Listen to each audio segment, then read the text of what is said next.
Whitmore is in attack mode for Irad Ortiz Jr. He's now third. Stretch of two to Mad Tap. Rallis is continuing an inside lane. Sudden breaking news has got an awful lot to do with less than a quarter of a mile to go. They went 3/4 and 112 flat. Cupid trying to seal the deal, but here's Whitmore down the outside for Ortiz Jr. Gray Sky back third. It's Cupid or Whitmore to the wire. Cupid on the inside. Whitmore trying to get past on the outside, but Cupid has something in reserve, and Cupid wins the Rebel. Welcome to the Paddock Pass with Brian Mariano on 104.5 The Team.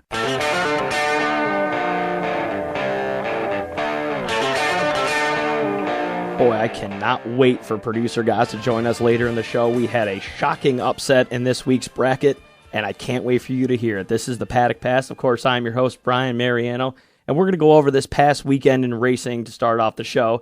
The Rebel Stakes, as you heard in our open. What a race that was. Bob Baffert having another horse that could possibly bring him the roses in the first Saturday in May. He'll sign up with him and More Spirit, and I really think he's going to have a really good chance to win the first Saturday in May. That was an impressive race by Cupid, a huge step towards winning the Kentucky Derby.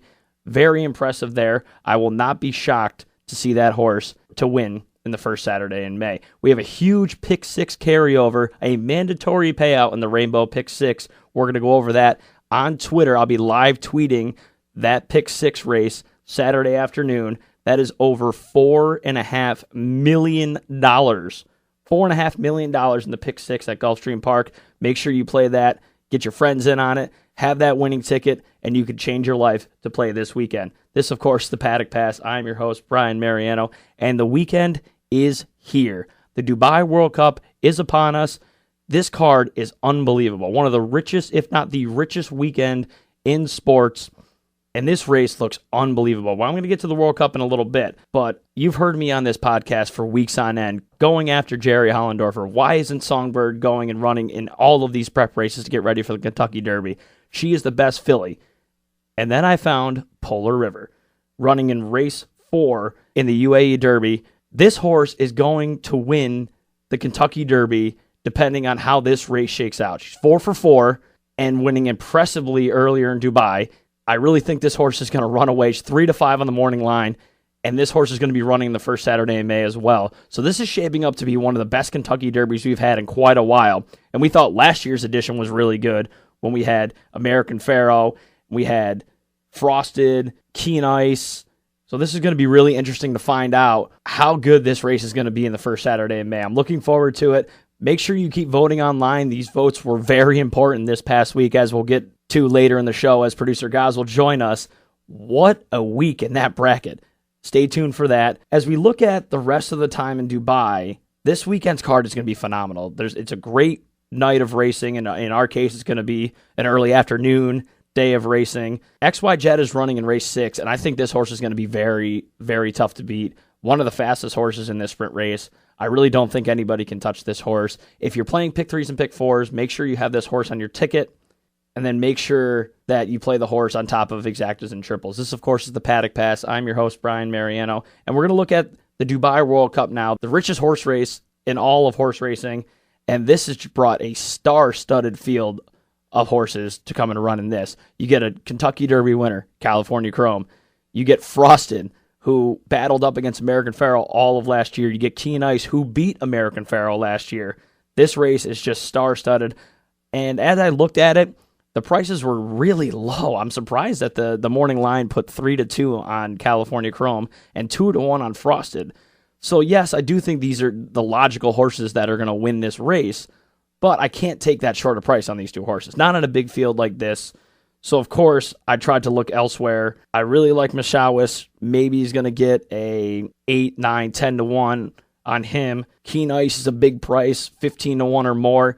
Got to take a look at him. I know it's very concerning the way he ran in Dubai earlier last month, but you never know. Maybe needed a race over the surface and could look at coming back very strong in this race and could get a trip. If there's enough speed, this horse could get the trip. So I do think California Chrome will win this race. So if I'm playing the race, I'm going to kind of cut my losses. I'm going to play big exactas with him on top, with Keen Ice, Masawish, and Frosted. And hopefully we can get one of the other two to come in. I do think this is California Chrome's race to lose, and I'd be shocked if there was any other result than that. This, of course, is the Paddock Pass. I'm your host, Brian Mariano. We're going to move on to this weekend's prep races for the Kentucky Derby, and boy, do we have a good one down at the fairgrounds, the Louisiana Derby. And this one has a lot of question marks, which would add another quality horse or two into the starting gate for the first Saturday in May. Greenport Crusader is running. Also, Gunrunner. I'm really going to go with Gunrunner here. I think I'm going to get a better price, and I'm not impressed yet with Greenpoint Crusader. Biggest win was back at Belmont on a muddy track. Hasn't really shown up in any other races for me, so big question mark for that horse. If he can show up here and take down this field, I'm going to say he's going to be a contender in the first Saturday in May. If not, I'm looking towards Gunrunner, who was an early Derby favorite earlier in the year. I love the inside draw. He's going to sit a really good trip in this race.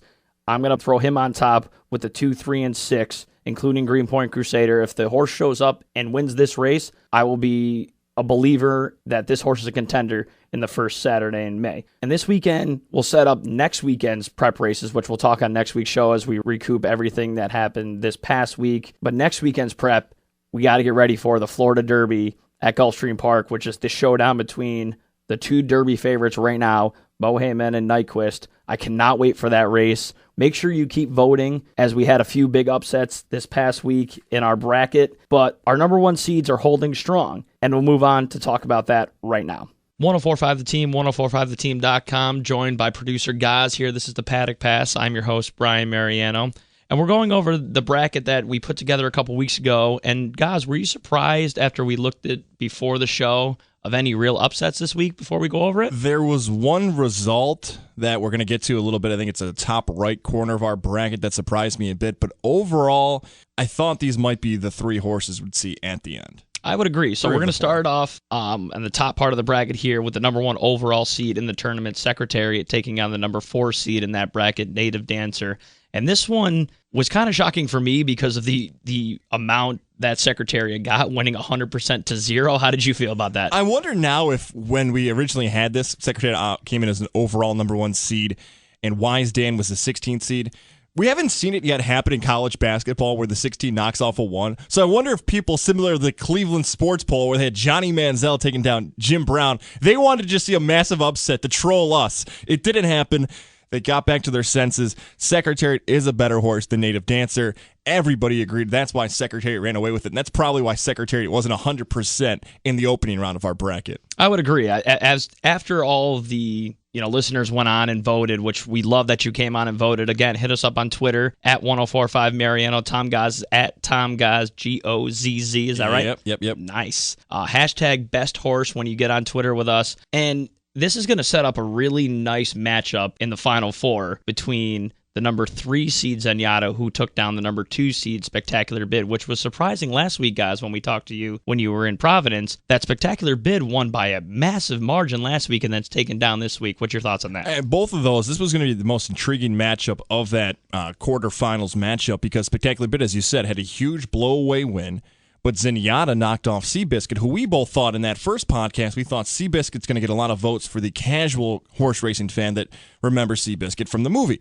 But Zenyatta moved on, Spectacular Bid. Those two horses plus Seattle Slew really were the horses I thought that picked up the most momentum in the opening round. So this was going to be a great matchup. But Zenyatta moving on, the filly, boy, there's a lot of support for this filly, and it's going to be interesting what she does in the next round. But Zenyatta, overall, you rank these performances, that's the most surprising margin of victory for the horses in this round. I was shocked, too. I mean, it was 57% to 43%, which is still close in a way, a few votes with all the people that voted. Mm-hmm. But still, this sets up a fantastic matchup between arguably the best filly of all time and the best racehorse of all time. Your thoughts on next week's matchup? Oh, it's going to be awesome. Secretariat versus Zenyatta. Boy, 100% versus Zenyatta, pulling that out. I know that Secretariat's a better horse.